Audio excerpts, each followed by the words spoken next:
So tell me about yourself. My name's Iris. I'm 21 years old, and I'm currently studying sociology at Columbia. I have always been really involved in a lot of activities. As a child, my parents always made sure to enroll me in a lot of different things, and they really pushed me to figure out what I was good at and to excel in those areas. By pushed, would you say that you were encouraged or pressured? Is there a difference? Well, when you're encouraged, you're not necessarily afraid to fail. In contrast, when you're pressured, you may feel that you are forced to succeed, and that if you don't, you may be letting someone down. Yeah, I hated disappointing my parents, and they got really mad when they felt that I could have done better and I could have done more to succeed. Mm-hmm. And that all changed when one night there was an accident and they both died. And I tried to live my life the same way. In high school, I continued to do a lot and to participate in a lot of different activities. I actually ended up being valedictorian at my high school, and I was my dance team's captain. So what are you struggling with? Why are you here? I've been having trouble sleeping, and my emotions and my mood changes really drastically for no reason, and I just don't know why this is happening. So earlier you mentioned that you feel pressured by the expectations that your parents put on you as a child. Would you say that the symptoms you're experiencing are a result or a culmination of this pressure that you've continuously experienced throughout your lifetime? I don't know, maybe. I feel like I have to honor my parents, and I have to be what they would want me to be because they're gone, and I don't want to keep letting them down. Okay, so I want you to go home and think about why exactly you are having these symptoms, and try to identify any links that you see between the expectations that your parents used to put on you and the current actions you take in your daily life. And next time when we come back, we'll address these mental barriers and see if we can make some progress. Okay. So what have you noticed? I've found that when I'm in situations with other people, I can't help but compare myself to them, and I get really frustrated and upset when they do better than me, and I feel like I deserve to do better than them because I work harder than them, and I should succeed and I should beat them. And like in school, when someone will get a better grade than me, I don't understand because I studied so hard and I've worked so hard for this. And in dance, when people, I see people who are just better than me, and I've been dancing since I was so little, and I don't understand how this is fair, and I don't. Well, you're saying that you feel frustrated when you see others outperform you. So do you think that this would be jealousy or envy? Do you feel like perhaps the expectations that your parents put upon you are contributing to this view in which you feel that you must do better than those around you? I guess so. Yeah, when I see others succeeding and doing better than I am, I get really angry, and I freak out. Do you feel constricted? Do you have difficulty breathing? Yeah.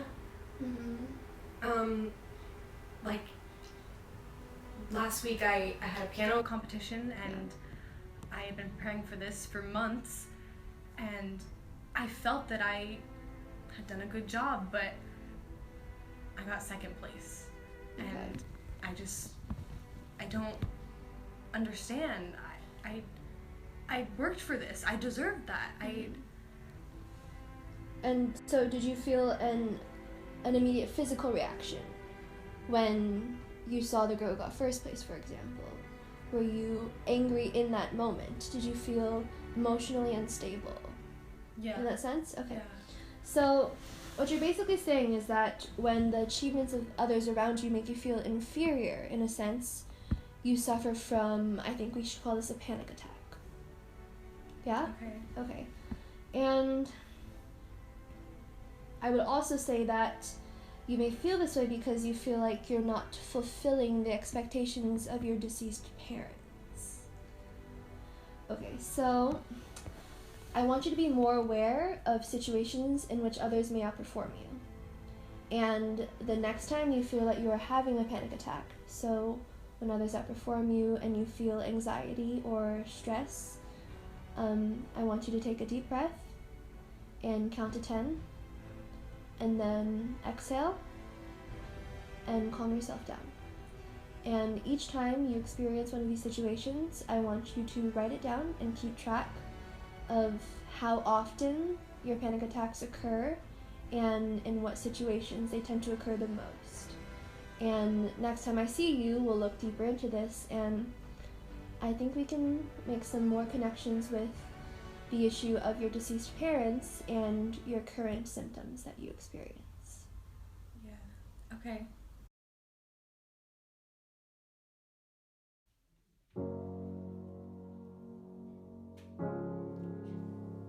Today something sort of clicked for me. I decided that my parents' expectations should not define me. It's time to move on. I felt my consciousness slipping, my mind losing adhesion, until all I knew was a single thought. This cannot break me. You look good today. Thanks. I feel good today. So how have your symptoms been going? They've definitely gotten less severe. Okay. You know, I don't get as upset when I see other people doing better than I do, or I even try not to notice it when others succeed. Good. And you mentioned stress and anxiety before, so have those symptoms been less severe as well? Yeah, those have lessened as well. And, you know, I used to get so frustrated with other people, and I would take it to an individual level, and I started to hate those people, and that hatred was just building up inside me and consuming me, and it left me empty in a sense. And I just thought I was empty, but now I'm being filled with this sense of self-satisfaction. So self-satisfaction.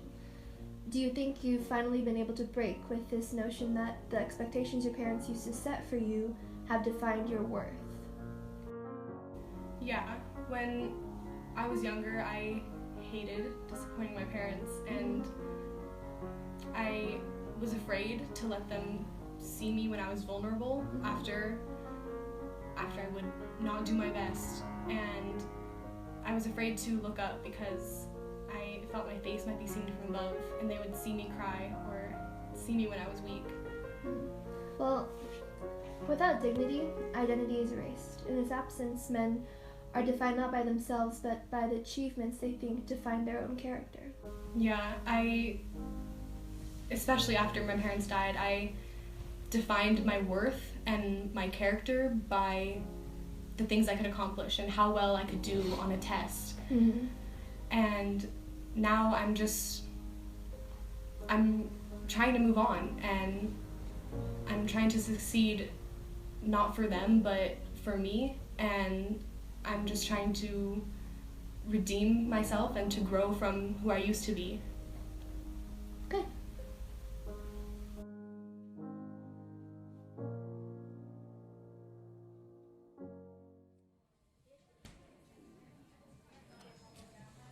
Hi, Hi, how are you? I'm good. How are you? Tired? Yeah, I bet. Long day at work? Yeah, I have a new patient. How is she? She's difficult. Why is that?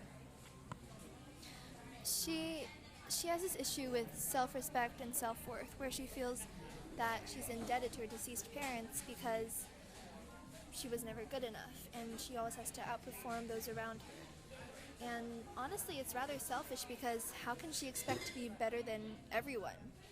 It's impossible to be perfect. Her only demon is herself. Sounds like someone I know.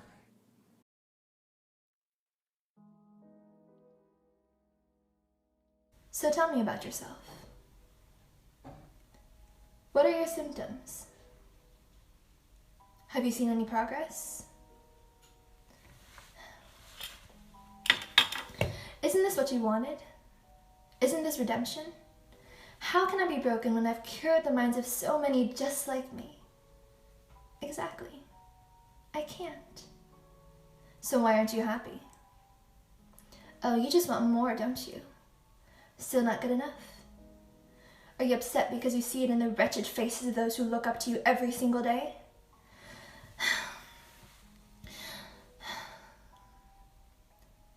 This self-worth and sense of self-respect. To be deprived of it is to be dehumanized, to be cleaved from and cast below mankind. What more do you want? What do I have to do to earn your self-respect? I've done so much, and yet you refuse to acknowledge what I've done, what I deserve, what I want. Some are wired for optimism, others for doubt. Do I doubt? How can I? I am not broken. I am whole. I am complete. I am stable. I am myself.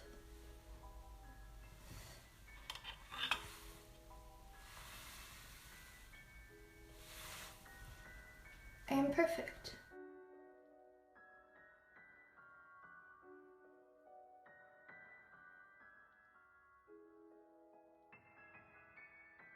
You look good today.